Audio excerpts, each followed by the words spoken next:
Good afternoon. We are Cindy Melissa Godínez de León, Ana Gabriela Cruz Traferdet, and Andrea Sofia Gámez López. We are one of the research groups of the School of Architecture of the University of Monterrey. We worked on the comparison of characteristics of the vernacular architecture of northern Mexico, Nuevo León, and Chihuahua. Today, in the entire world, Mexican vernacular architecture is more closely associated with the architectural design of Luis Barragán, Ricardo Legorreta, and Mauricio Rocha. The three architects share a style characterized by vibrant colors and lighting that combines modern and vernacular elements like central courtyards and latticework. Let's see the origins of their inspiration. The study of vernacular architecture in northern Mexico holds historical and cultural value. Therefore, the team analyzed 4 buildings to understand how local communities over centuries ingeniously solve housing needs in extreme climate context. The study's relevance is that this type of analysis fosters a critical approach to contemporary design, promotes the rational use of materials, and strengthens the ability to design living spaces adapted to their context, rather than imposing foreign solutions. In this sense, vernacular architecture becomes a valuable source of applicable learning both in formal and functional terms, contributing to developing a more conscious, resilient, and relevant architecture for local realities. Despite their geographical differences, Monterrey, with its more humid climate and proximity to the Sierra Madre Oriental, and Chihuahua in the heart of the northern desert, both cities developed architectural solutions that respond to extreme climate conditions, such as the thermal materials like adobe, stone, lime, and natural ventilation systems. Likewise, the layout of the central courtyards, flat roofs, and thick walls are common elements that allow us to identify the regional architectural language. In this presentation, we will explore 4 representative buildings from Monterrey in the state of Nuevo León and from the city of Chihuahua, the state's capital of the same name, both cities founded during the colonial period. The only known colonial plan of San Felipe, Chihuahua dates from 1722, and now it is in the archive of the Royal Court of Guadalajara. Its orientation is southern west. On the right side is the map of the Monterrey, dating around 1765. It shows that it was a small town with no more than 1,000 inhabitants at that time. After reviewing the urban layout's general characteristics, the evaluation case studies were selected. An essential factor in the selection was the availability of existing information on plans and the permits to conduct on-site measurements.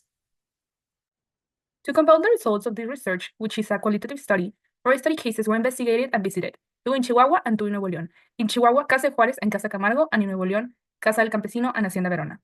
There were limitations such as a lack of online resources and deteriorated plans. Here, we can observe the location maps of the study cases. In the first image, there is Hacienda Verona and Casa del Campesino, in the second one, Casa Camargo, and in the third one, Casa de Juárez. Starting with the study cases of Chihuahua, first one is Casa de Juárez. According to Sitios Históricos de Chihuahua 2011, its main function was to house and serve as the office of the President of the Republic, Benito Juárez, during the period of the struggle against French intervention. In 1972, on the centennial of the death of Benito Juárez, state authorities opened the space as a museum and named it the Casa de Juárez Museum, that it was inaugurated in the year 2000. It is an adobe building with a floor plan similar to the traditional plans of historical houses. Its main entrance is located in the center of the house and has direct access to the interior courtyard.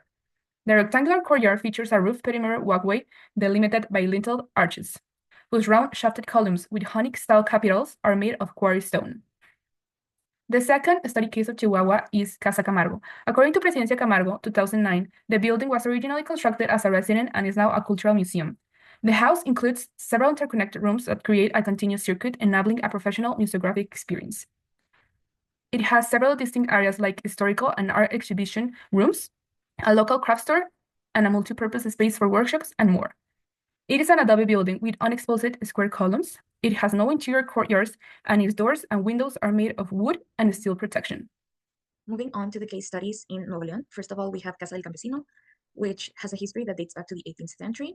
It's currently known as the Museo Estatal de Culturas Populares, and it is located in Barrio Antiguo in Monterrey.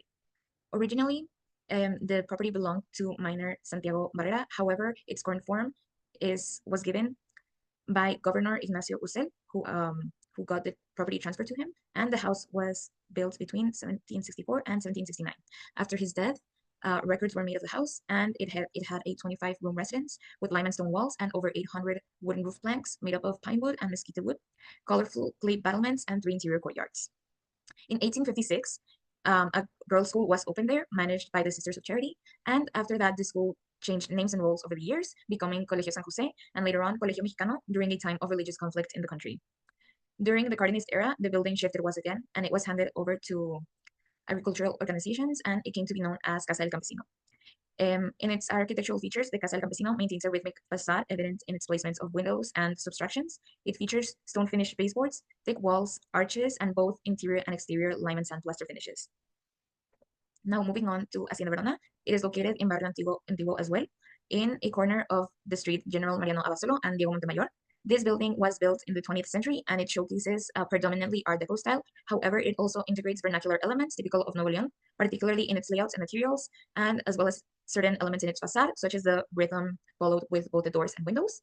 And in its layout, it also has a interior courtyard, and its walls are made up of ashlar stone, which is the local material. It was originally a residence, and it later on became a meditation school, and it now functions as an event hall. Its facade is finished with lime and sand plaster over ashlar stone block walls, and other elements that are not related particularly to the vernacular architecture are the Tuscan pilasters and undulating molding, which ends up blending this ornamentation of neocolonial influence with also Art Deco influence and vernacular influence. Some of its features that represent the local architecture traditions are, as previously mentioned, the interior garden, which is surrounded by arches, and its stone walls and wooden ceilings. Now, for the comparison of the case studies, it's worth noting that they share many similarities, such as the number of floors. They're all made up of a single level, and they all have similar heights, which vary from 4 meters to 5.5 meters. And the only case study in this case that doesn't feature a single courtyard is the one in Camargo. And it's also worth noting that the Casa del Campesino features more courtyard than the other cases, as it has 3 and not only 1. The building used was the same originally for all of these cases. They were housing projects, and most of them currently function as museums. It's also worth noting that the projects also share a similarity in their finishes, both in the material, as they're made up of lime and sand mortar in both interior and exterior, as well as the color. They mainly feature warm colors, which vary from red, white, or yellow. And it's also observed that all courtyards use arches, mainly segmental arches and 3-centered arches, and the columns in these arches are round. However, they all have different orders. Some of its features that represent the local architecture traditions are, as previously mentioned, the interior garden, which is surrounded by arches, and its stone walls and wooden ceilings. Now, for the comparison of the case studies, it's worth noting that they share many similarities. Now, as a conclusion, it's worth noting that in both cases, or well, both regions, there can be a lot of similarities observed, which were previously mentioned. And the differences vary mainly in the wall thickness, given the material. In Chihuahua, the main material for building used is adobe, whereas in Nuevo León, it is ashlar stone. And considering that they have similarities such as the window shape, proportions, and placement, as well as the use of courtyards. Now, as a conclusion, it's worth noting that in both cases, or well, both regions, there can be a lot of.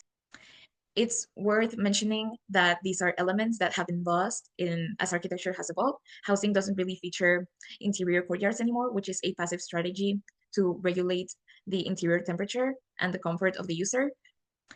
As a conclusion, it's worth knowing vernacular architecture allows future architects to build a solid foundation for designing with sensitivity and responsibility.